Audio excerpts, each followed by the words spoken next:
उनके चाचा का एक सामान बहुत दिन पहले से चुरा करके वो अपने पास रखा हुआ था, बहुत दिन हो गया था। लेकिन एक क्लास में अटेंड करने के बाद और करते करते उसको सुनते सुनते पवित्र आत्मा, परमेश्वर की आत्मा उनके जीवन में काम किया।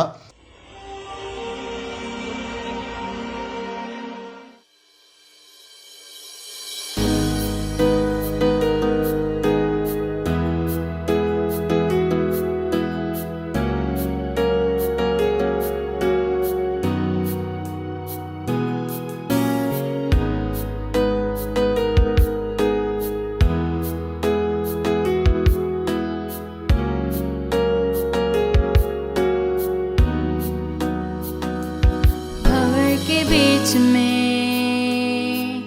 तू कहता है थम जा, तू मेरी ताकत है, तू ही मेरा ईमान। भंवर के बीच में तू कहता है थम जा, तू मेरी ताकत है, तू ही मेरा ईमान। बीते कल में तू साथ मेरे था, आज भी मेरे साथ है खड़ा। आने वाले कल में भी होगा, उठते हुए तूफानों में तू ही मेरी चट्टान। बढ़ती हुई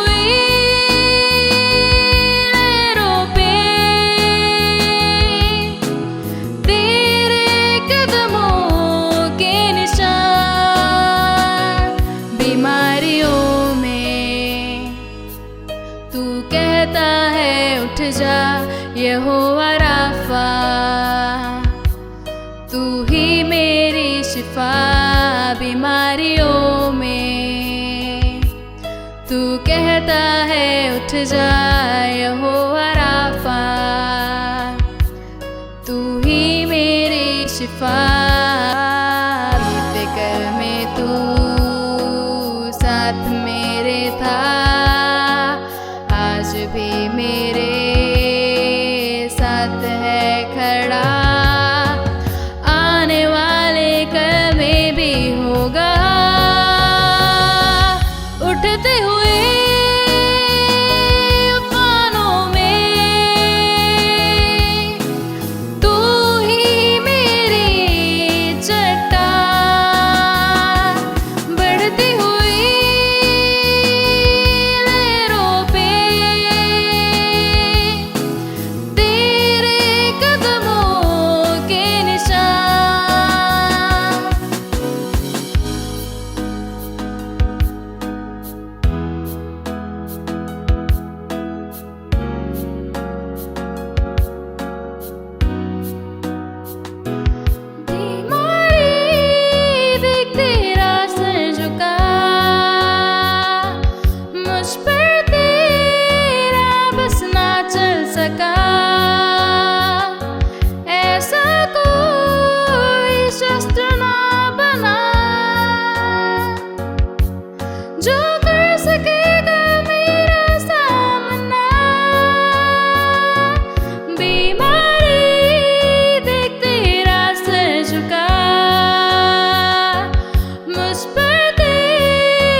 प्रभु यीशु मसीह के मीठे और पवित्र नाम से सबों को जय मसीह की।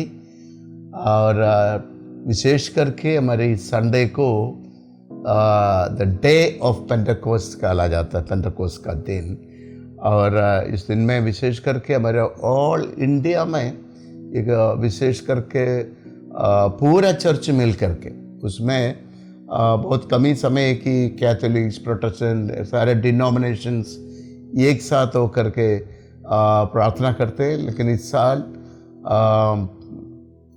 आज के दिन मतलब 31 मई 12 बजे से लेकर 12:20 तक पूरा इंडिया का चर्चेस 20 मिनट एक साथ मिल करके एक गीत गाएंगे और प्रार्थना करेंगे। और 7 पॉइंट्स दिया हुआ है जो हमारे खासतौर से हमारे देश के लिए प्रार्थना करने के लिए, उन 7 बात के लिए, खासतौर से उन 7 बातों के लिए सारा चर्च मिल के प्रार्थना करने का एक अवसर है आज का दिन। इसलिए विशेष करके परमेश्वर को धन्यवाद करते हैं। तो रोमियो के पत्री 8:28 में लिखा है, सब कुछ मिलकर भलाई को उत्पन्न करते हैं। एक तरह से देखा जाए इस लॉकडाउन की वजह से तो काफ़ी समय मिला और सारे लीडर लोगों को आपस में बात करने का, विशेष करके जूम और बहुत सारी मीडिया को इस्तेमाल किया और कर के फाइनली सब लोग के मन में एक विचार आया कि हम लोग को सारे लोग मिल के एक साथ प्रार्थना करना।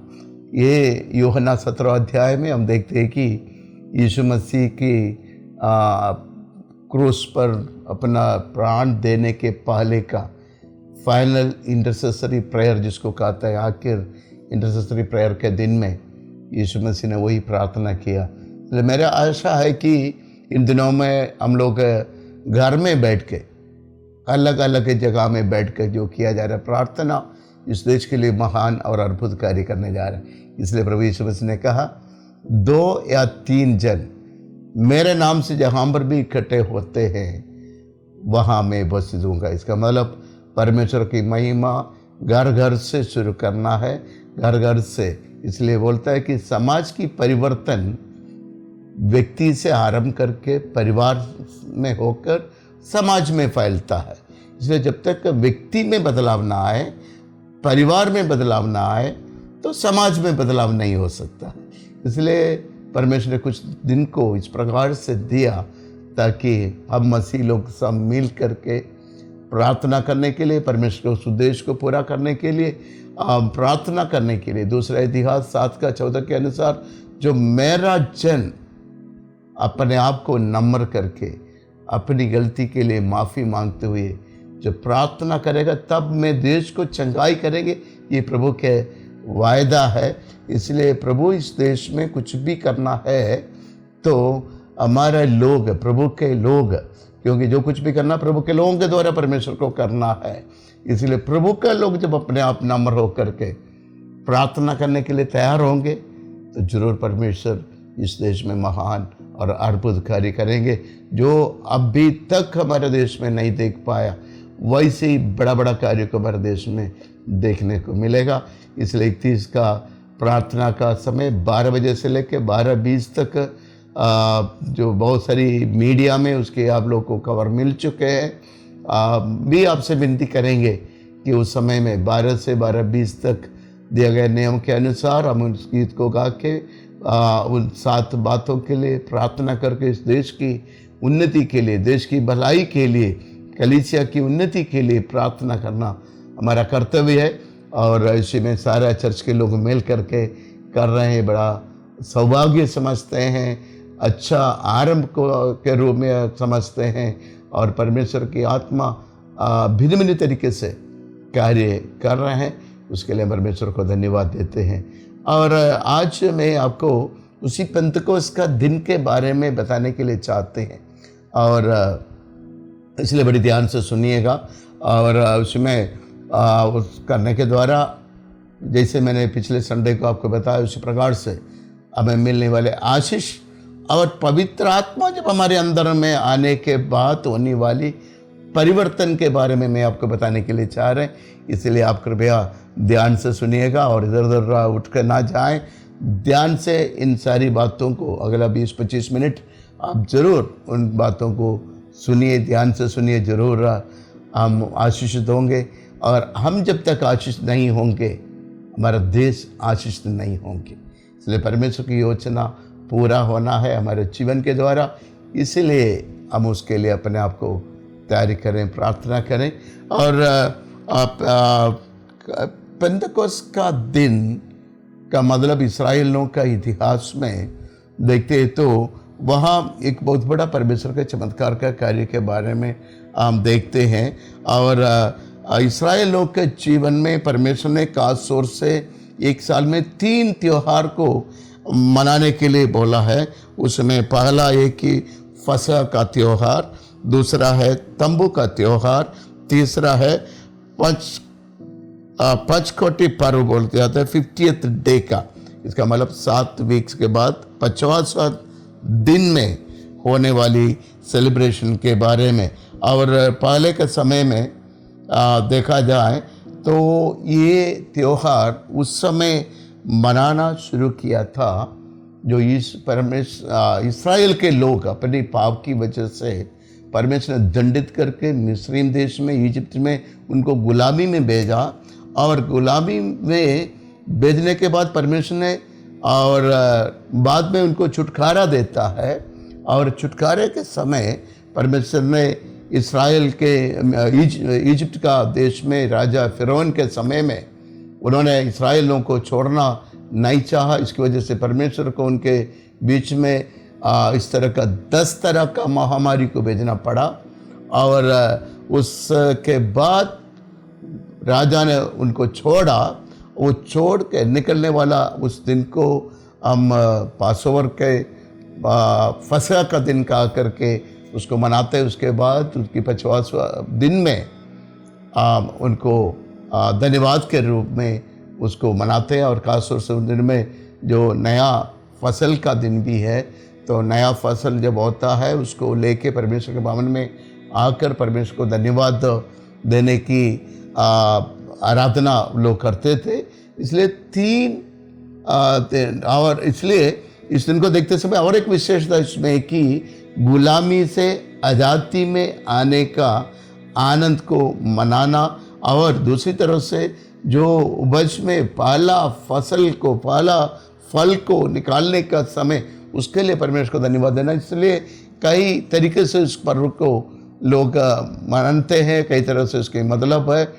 लेकिन हम यीशु मसीह के जीवन के साथ इसका क्या ताल्लुक है और नया नियम में या हम लोग का आज की समय में उसका क्या महत्व है, इस चीज़ के बारे में मैं आपको बताने के लिए चाहते हैं। फिर इस्राएलियों के लिए परमेश्वर ने 3 त्योहार के बारे में समझाया। तो वही हमने बोला फसह का त्यौहार, उसका मतलब गुलामी से छुटकारा में आने वाला दिन।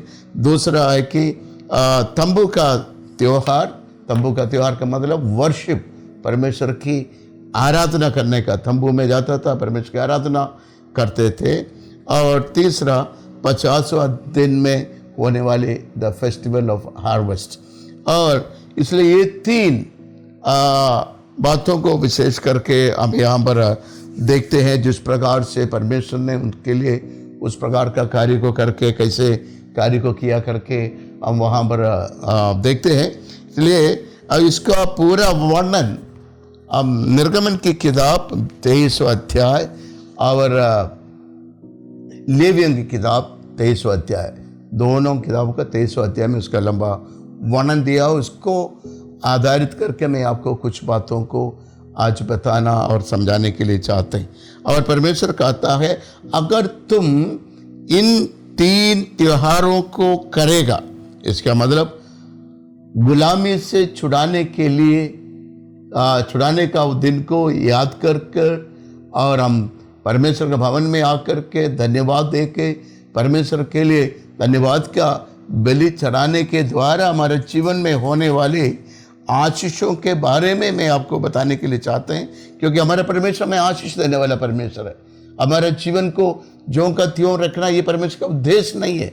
परमेश्वर हमारी बढ़ोतरी को चाहते हैं, परमेश्वर हमारी आशीषों को चाहते हैं, हमारी गुलामी की अवस्था से आशीषमय जीवन में आते हुए देखना चाहते हैं। इसलिए कोई भी विश्वासी का जीवन के लिए परमेश्वर यही नहीं चाहता है कि जिस समय अब विश्वास में आया उसी प्रकार ही में रहे, और परमेश्वर का चाहते हैं कि आप विश्वास में बढ़े और संसारी रीति से बढ़े, आत्मिक रीति से बढ़े, परिवार के तौर पर बढ़े, और हर तरह की उन्नति को परमेश्वर हमारे और आपके जीवन में चाहते हैं। इसलिए अगर हमारे जीवन में उन्नति में नहीं हो पा रहे हैं, हम बढ़ नहीं पा रहे हैं, इसका मतलब कहीं ना कहीं गड़बड़ है। इसलिए परमेश्वर ने ये 3 त्योहारों को मनाने के लिए इस्राएलियों के लिए कड़ा नियम दिया था। आज हमारे और आपके जीवन के लिए भी उसकी ज़रूरत है। तो हम उस त्योहारों को मनाने के द्वारा निर्गमन की किताब के अनुसार हम देखते समय इन 7 आशीष क्या है, मैं आपको जल्दी में बताने के लिए चाहते हैं।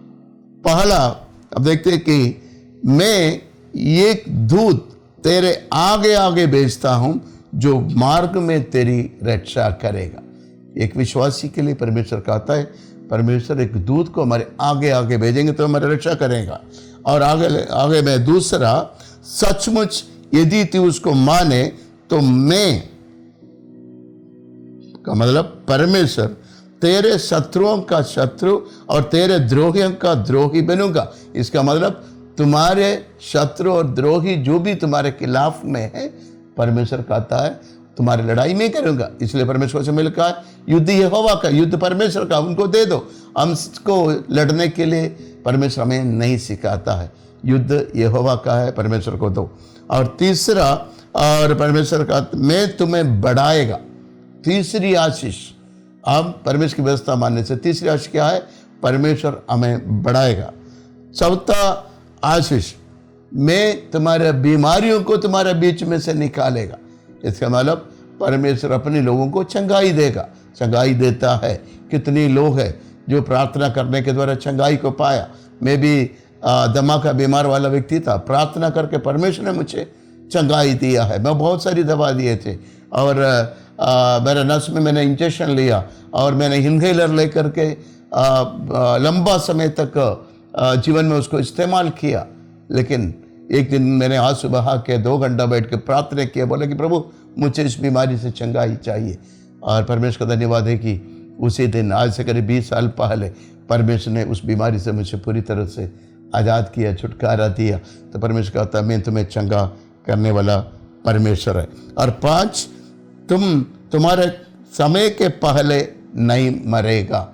इसके परमेश्वर अगला वायदा परमेश्वर अपने लोगों को ले देता है, तुम तुम्हारे समय के पहले नहीं मरेगा। इसका मतलब परमेश्वर तुम्हारे रखा हुआ उस आयु के पहले तुम नहीं मरेगा। और इसलिए परमेश्वर की व्यवस्था को मानने वाले लोग, बहुत सारे भक्तों के बारे में लिखा है जो पूर्ण अवस्था में हाँक करके, या वो पूरा जब समय पूरा होने के बाद, इसका मतलब बुढ़ापा में हो करके मरा करके, प्रभु का वचन में लिखा है। और 5 ये कि तुम तुम्हारे समय के पहले नहीं मरेगा। 6, मैं तुम्हें बढ़ाऊंगा। तो परमेश्वर हमें बढ़ाएगा, तो मैं आज करने वाला है। अगला, तेरा शत्रु तुम्हारा चुराया हुआ वस्तु को वापस देगा। मतलब परमेश्वर कहता है अगर तुम मेरे विधियों को मानेगा तो तुम्हारा चुराया हुआ वस्तु जो तुम्हारे दुश्मन लेके गया है, परमेश्वर कहता है वो तुम्हारे पास वापस लेके आएगा। तो मैं इसको बोलते समय कहानी को, एक घटना, जब हमारे बाइबल कॉलेज में पढ़ा रहे थे और नया स्टूडेंट्स आके क्लास अटेंड कर रहे थे, एक दिन मैं दूसरों को माफ़ करने के बारे में और जो चुराया हुआ कोई वस्तु है तो उसको वापस करने के बारे में, पवित्रता के बारे में सिखा रहा था। और एक स्टूडेंट मेरे क्लास में था, वो शनिवार को, शुक्रवार, फ्राइडे को आकर बोला सर 2 दिन का हमें छुट्टी चाहिए। तो हमने बोला क्या हुआ? तो बोला कि घर तक जाके मैं वापस आऊँगा और संडे रात में वापस आएंगे।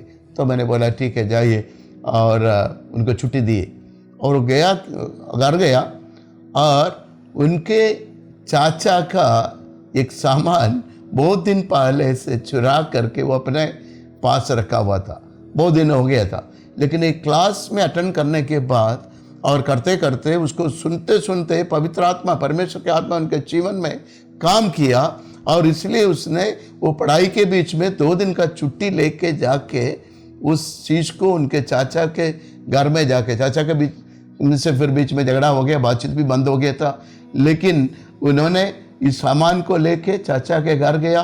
बोले कि चाचा जी, आपका सामान मेरे पास बहुत दिनों से पड़ा हुआ है, इसलिए आप कृपया उसको ले लीजिए, मैं उसको लेके आए बोल करके उसके घर में गया और वो सामान लौटाया, और उसके द्वारा चाचा और भतीजा के बीच के जो खराब हुआ रिश्ता को पुनः स्थापित होने के लिए भी कारण बना। व्यवस्था को मानेगा तो अवस्था को परमेश्वर बदलता है।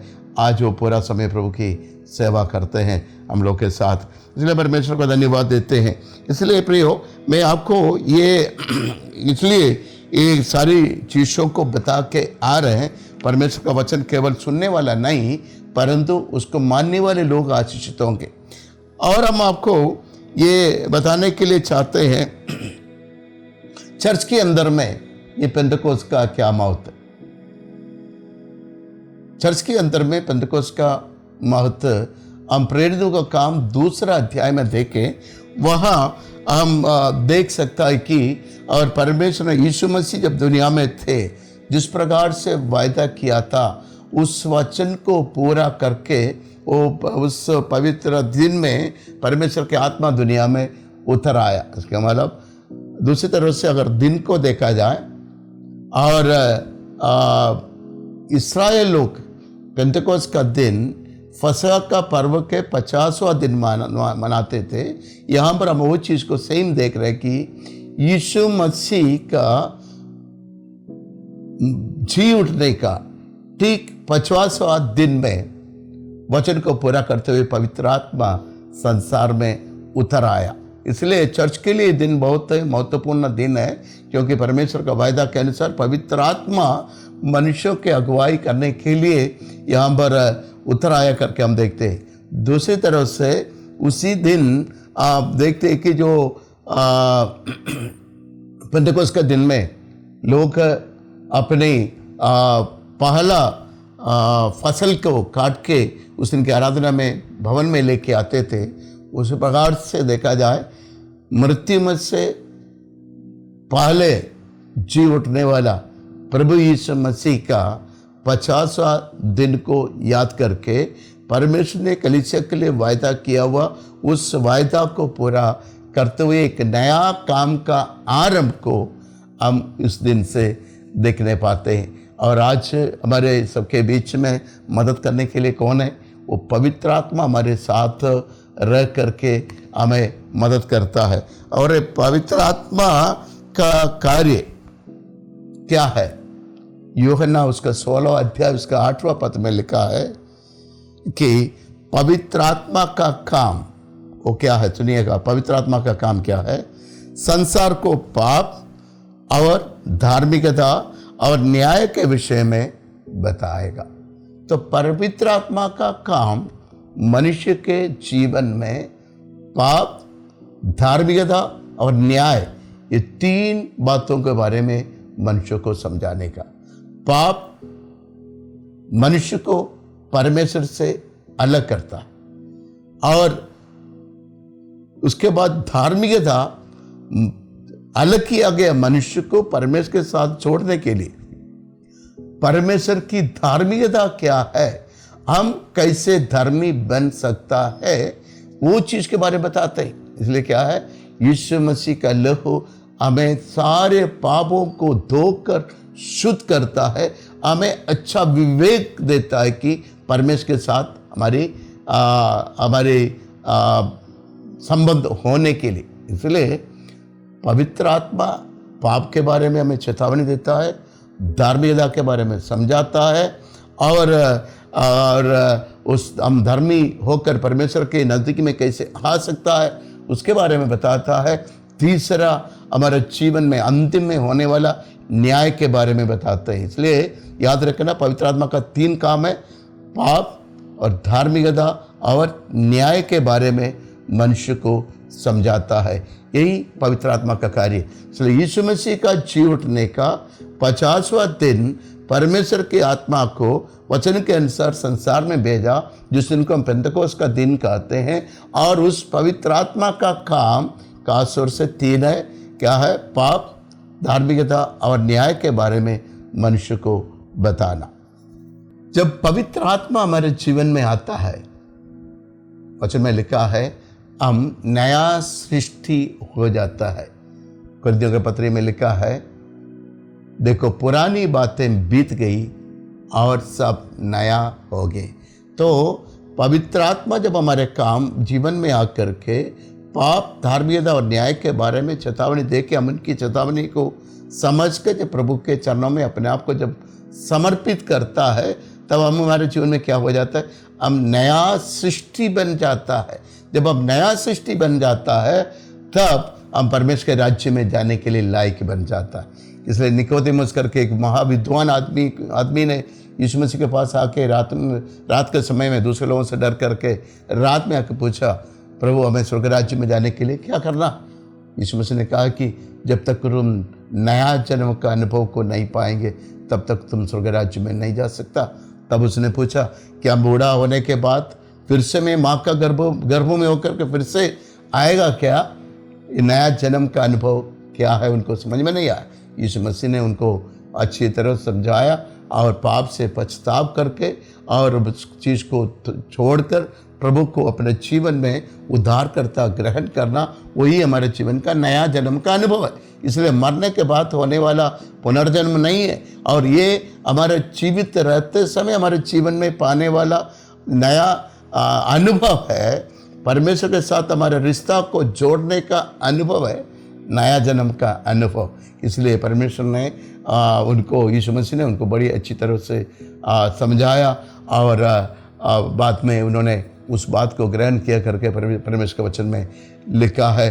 क्योंकि वही व्यक्ति यीशु मसीह के मृत्यु के बाद और उस यीशु मसीह के इलाज को दफनाने के लिए खास तौर से वो व्यक्ति वहीं पर थे, जो बाकी सारे लोग थे वहाँ से हट गया था, भाग गया था, लेकिन वही व्यक्ति खड़े होकर के उस कार्य को किया करके परमेश्वर के वचन में लिखा। इसलिए पवित्र आत्मा जब हमारे जीवन में आता है, एक नयापन को लाता है, नया अनुभव को लाता है, नया सोच को लाता है, नया विचारों को लाता है, नया जीवन शैली को लाता है, नया तरीके में चलने के लिए हमें सिखाता है। क्योंकि अभी तक हम शरीर के अनुसार चलते आया, लेकिन अभी कौन है? पवित्र आत्मा हमें मदद करता है और हमें चेतावनी देते रहता है, वो नहीं करना, वो नहीं करना, ये नहीं करना, ये काम करो बोल करके हमको बताते जाता है। इसलिए धार्मिकता के मार्गों में हमें चलाने का काम पवित्र आत्मा करता है। उद्धार का कार्य यीशु मसीह करता है और धार्मिकता के मार्गों में चलने के लिए पवित्र आत्मा हमारे जीवन में रह के मदद करता है। यही पवित्र आत्मा कार्य। जब पवित्र आत्मा जिसके अंदर में आया, या नया जन्म का अनुभव पाया हुआ लोगों के जीवन में, जब समाज का लोग देखते समय जल्दी में दिखाई देने वाली कुछ बातों को मैं आपको बताने के लिए चाहते हैं। और उसमें पहला है, झूठी बातें ना फैलेगा। एक विश्वासी, एक नया अनुभव को पाया हुआ व्यक्ति के जीवन में वो क्या नहीं करेगा? झूठी बातों को ना फैलाएगा। हमें मालूम है झूठी बातों की फैलाने की वजह से कितनी जगह में झगड़ा, झंझट, मारपीट, हत्या, क्या कुछ नहीं होता। इसलिए एक नया जन्म को पाया हुआ व्यक्ति के जीवन में पहला परिवर्तन वहाँ से शुरू होता है, क्योंकि जो हृदय में भरा है वो मुंह से निकलता है। तो अपना जीव को कंट्रोल करने का, हमारे हृदय को कंट्रोल करने का, हमारे दिमाग को कंट्रोल करने का, हमारे विचारों को कंट्रोल करने का काम करता है। इसलिए लिखा है झूठी बातें ना फैलाएगा।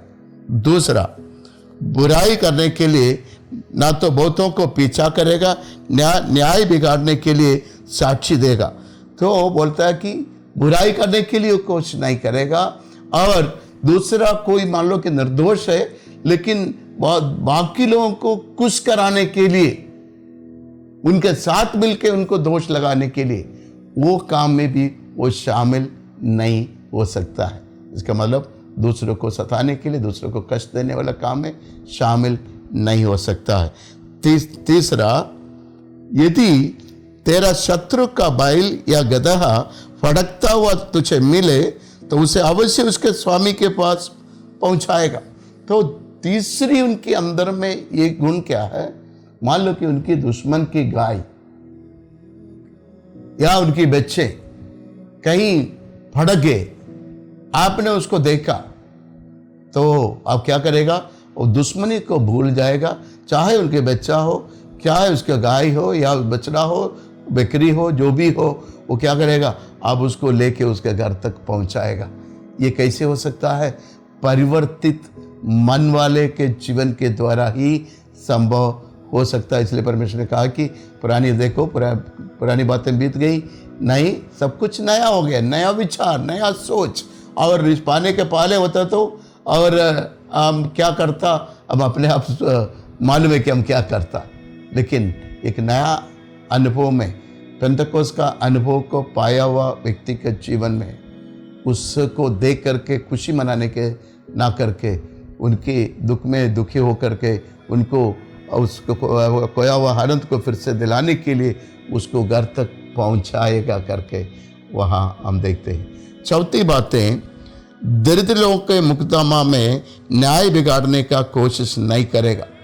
तो चौथी बात है कि दरिद्र लोग हैं, गरीब लोग हैं, उनको न्याय को बिगाड़ने के लिए किसी भी तरह से उनके खिलाफ में खड़े नहीं होंगे। इसका मतलब न्याय के खिलाफ में कभी भी कहीं पर भी खड़े होकर के गवाही देना या बात करना या दरिद्रों को सताने के लिए, उनको कष्ट देने के लिए कभी भी कोशिश नहीं करेगा। प्रियो, याद रखना, परमेश्वर ने संसार में गरीब, धनी, हर तरह का लोगों को रखा है, लेकिन गरीब लोगों को सताना, गरीब लोगों को कष्ट देना परमेश्वर कभी भी माफ़ नहीं करता है। इसलिए हम गरीब लोगों को सताने के लिए प्रयास नहीं करना। पांचवा बात लिखा कि वो घूस नहीं लेगा। लिखा कि क्योंकि घूस देखने वालों को भी अंधा कर देता है। इसलिए नया जन्म का या नया परिवर्तन का जीवन पाया हुआ व्यक्ति क्या करेगा? घूस नहीं लेगा। भले आपका ऑफिस किस तरह का भी हो, आपके अंदर में से ये लालच क्या होगा? दूर हो जाएगा। और हमें मालूम है बहुत सारी ऑफिसर लोग हैं, ऑफिस में काम करते समय उनके लिए बहुत बड़ी समस्या हो जाती है जो घूस नहीं लेने वालों को। लेकिन परमेश्वर का वचन के अनुसार घूस लेना अपने आप को अंधा करने की बराबर है। दूसरों को न्याय को के खिलाफ में आप काम करने के लिए घूस लेके उस न्याय को बदल देता है, ये परमेश्वर की इच्छा नहीं है। अगला बात, हफ्ते का पहला दिन तुम्हारी पवित्र सभा हो और उस दिन परिश्रम ना करना। इसका मतलब हफ्ते का पहला दिन, हफ्ते में एक दिन परमेश्वर अपने लिए मांगते हैं। उस दिन का काम छोड़ करके परमेश्वर के भवन में जाके परमेश्वर की आराधना करना, ये परमेश्वर की चाहत है। पर आराधना करना, संगति करना, दूसरों के साथ मिलना जुलना, और उस दिन हमें आदमी रीत से इन आराधना को करना और शरीर के लिए विश्राम का भी जरूरत है। इसलिए परमेश्वर कहता है 6 दिन तुम काम करो, 7वां दिन में आराधना करो, उसके बाद थोड़ा विश्राम लो, शरीर को आराम दो। ये हमारे और आपके जीवन में पालन करने वाला नियम है। और आखिर में यीशु मसीह ने कहा, शत्रुओं के लिए प्रार्थना करो, शत्रुओं के लिए प्रार्थना करो। और परमेश्वर ने कभी भी शत्रुओं को बदला लेने के लिए नहीं सिखाया। यीशु मसीह ने बोला, तुम्हारे एक गाल पर कोई मारे, दूसरा गाल भी फेर दो।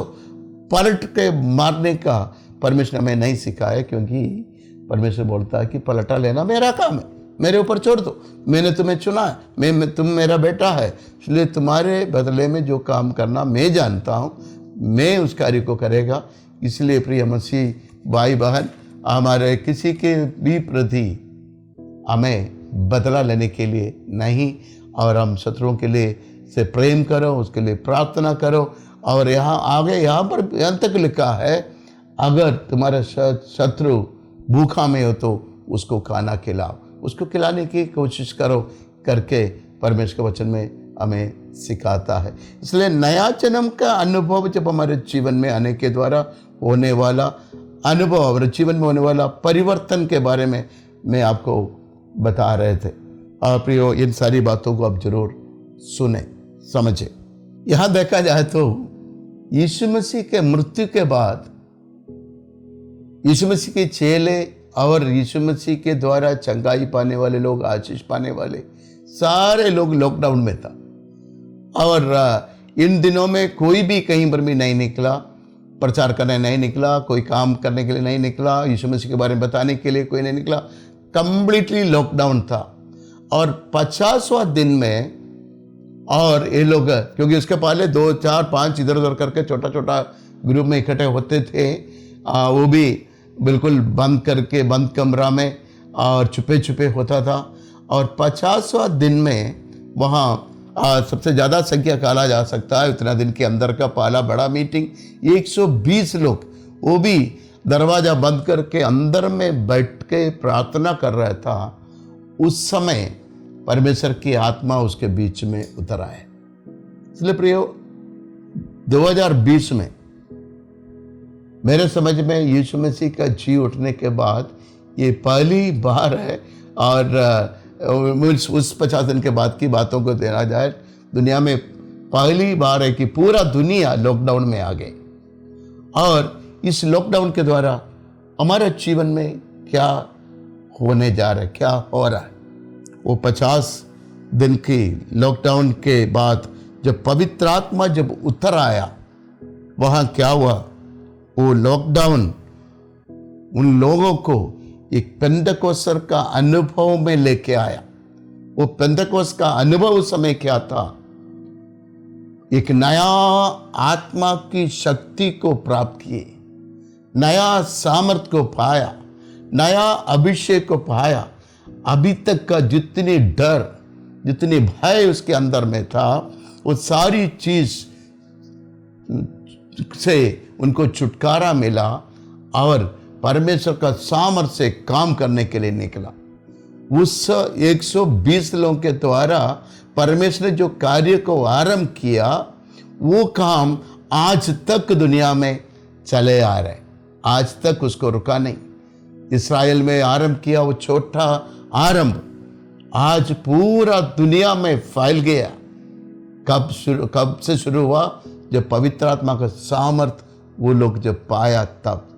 2020 में जब हम मसीह लोग लॉकडाउन में अंदर में बैठे हैं, क्या हमारे मन का विचार क्या है? क्या ये परमेश्वर कोई एक नया योजना तो नहीं है? क्या एक नया तरीके से कलीसिया को ले जाने के लिए परमेश्वर का कोई योजना तो नहीं है? या हमारे और आपके जीवन में परमेश्वर कुछ नया सामर्थ्य को उंडेल के नया तरह का सेवा के लिए, नया तरह का कार्य के लिए तैयार करने के लिए तैयारी तो नहीं कर रहे?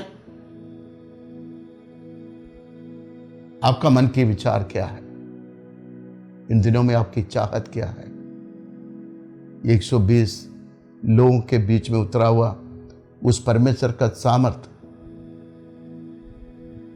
पाने के लिए क्या आप चाहेंगे? जो भय को दूर किया, परमेश्वर के सामर्थ को पाया और उन लोगों के द्वारा बड़ा बड़ा चमत्कार का कार्य होने लगा और अनेक लोग प्रभु के पास आने के लिए कारण बना। कलीसिया के आरंभ वहां से शुरू होकर के आज तक उसकी बल पर चल रहा है। तो इस लॉकडाउन के बाद भी परमेश्वर की चाहत हमारे और आपके जीवन के द्वारा ये है, एक नया काम के लिए तैयार हो जाओ, एक नया तरीके से कार्य करने के लिए तैयार हो जाओ। ये केवल आजकल सभी लोग मीडिया में होकर के समय को बिता रहे, अच्छी बात है, लेकिन उससे बढ़ कर के हमें इन दिनों में उस कमरे के अंदर में बैठ करके उन दिनों में 50वां दिन या पेंतकोस्त का दिन में पाया हुआ उस सामर्थ को पाने के लिए बंद कमरे में बैठ करके प्रभु से सामर्थ को मांगने की जरूरत है, ताकि एक नया अभिषेक के साथ एक नया काम को करने के लिए हमें तैयार होने की जरूरत है। इसलिए आज के इस पवित्र दिन में मेरा वचन को सुनने वाले प्रियो, हमें भी एक नयापन में आने के लिए, नया अभिषेक में आने के लिए, नया सामर्थ्य को पाने के लिए, नया तरीके से प्रभु के कार्य में दौड़ने के लिए, नया तरीके से परमेश्वर के कार्य का विस्तार के लिए, कुछ करने के लिए अपने आप को समर्पित करने वाले दिन है। इसलिए ये लॉकडाउन को तुच्छ ना समझे, लॉकडाउन को शिकायत मत करें। ये लॉकडाउन के दिनों में परमेश्वर की इच्छा को पाने के लिए अपने आप को समर्पित करें। परमेश्वर की योजना है, परमेश्वर की योजना कुछ नया है। हमारे देश के लिए परमेश्वर की योजना कुछ नया है। उस नया योजना को पूरा करने के लिए परमेश्वर को मेरा और आपका जरूरत है। इसलिए ये पेंटेकोस्त के दिन में प्रभु के हाथों में समर्पित करके उस दिन में उतरा उस परमेश्वर की आत्मा की सामर्थ्य के लिए स्वयं समर्पित करके नम्रता के साथ प्रार्थना करें। और जो कुछ बीच में छोड़ने वाला कुछ चीज़ है तो उसको छोड़ के नया सृष्टि का अनुभव में आकर प्रभु के हाथों में सौंपते एक नया सामर्थ्य को पाके नया तरीके से आगे का जीवन का दौड़ को पूरा करने के लिए अपने आप को प्रभु के हाथों में सौंपते हुए हम प्रार्थना में जाएं। आइए हम प्रार्थना करें। हमारे अनुग्रहकारी जीवित और दयालु पिता परमेश्वर, हम आपका धन्यवाद करते। आपने इस्राएल लोगों को 3 त्योहारों को मनाने के लिए उनको सिखाया। आपने उनको गुलामी से छुड़ाया, उनका आदर सम्मान बढ़ाया, उनका खेत और फल को बढ़ाया और उस दिन को धन्यवाद करने के लिए प्रभु के पास उन चीज़ों के लेके आकर के धन्यवाद देने के लिए आपने उनको सिखाया। आप रोज आप भी मृत्यु में से पालौठा होकर के जी उठ करके उस संदेश को पूरा दुनिया के लिए आपने दिया। एक नया आशा आप सबके लिए दिया। आज रोज उस आशा पूरा दुनिया का लोगों के अंदर आने के लिए आप सहायता करें। और मनुष्य अकेले चल करके आपकी धार्मिकता के मार्गों में चल नहीं सकता। इसकी वजह से आपने पवित्र आत्मा को भेजा पाप, धार्मिकता और न्याय के बारे में लोगों को समझाने के लिए।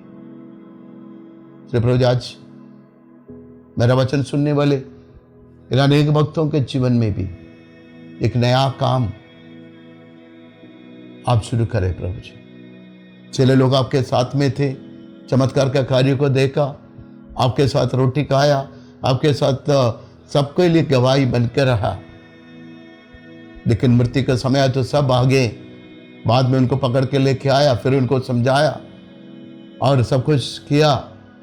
लेकिन प्रभु जी, वो पेंतेकोस्त के दिन में जो अनुभव लोगों ने पाया, उसके बाद से कभी पीछे मोड़ के नहीं देखा, आगे की ओर बढ़ते गया।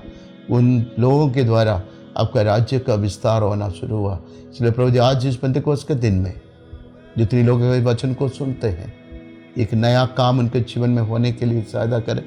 नया तरीके से नया काम बिकती रूप शुरू होकर के अन्य जगह तक फैलते जाने के लिए कारण बना दे।